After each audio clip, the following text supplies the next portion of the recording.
ভারত বাংলাদেশ সীমান্তে বিএসএফের টহল থাকা সত্ত্বেও অনায়াসে ৩ বাংলাদেশি মহিলা ত্রিপুরায় প্রবেশ করলেও অবশেষে পুলিশের হাতে ধরা পড়ল।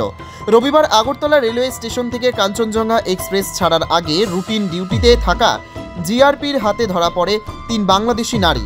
তারা কোনো ধরনের বৈধ কাগজপত্র ছাড়াই সীমান্তের কাঁটাতারের বেড়া পেরিয়ে অনায়াসে ভারতীয় ভূখণ্ডে ঢুকে পড়ে। আটক এই ৩ মহিলার নাম যথাক্রমে মৌসুমী, ঝর্ণা এবং রহিমা।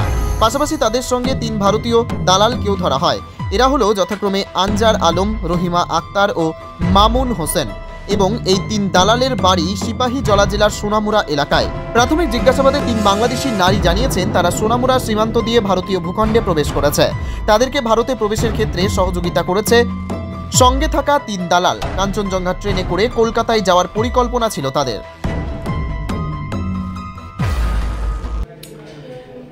আজকে সকাল ৮টার দিকে কাঞ্চনজঙ্ঘা এক্সপ্রেস যাওয়ার আগে আমরা চেকিংয়ে ৩ জন বাংলাদেশি মহিলা আটক করেছি।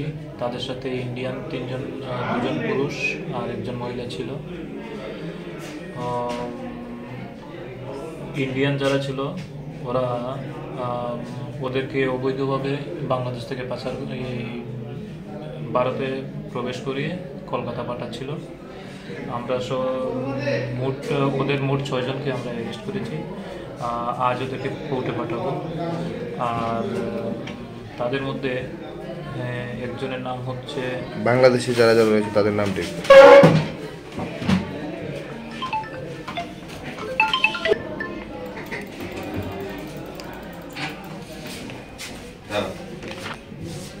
আমরা ইন্ডিয়ান যে ৩ জন ধরেছি তারা হচ্ছে আনজার আলম, রহিমা আক্তার আর মামুন হোসেন। তারা হচ্ছে সবার বাড়ি সোনামুড়া সাব ডিভিশনে। আর বাংলাদেশি ৩ জন হচ্ছে মৌসুমী, ঝর্ণা আর রহিমা।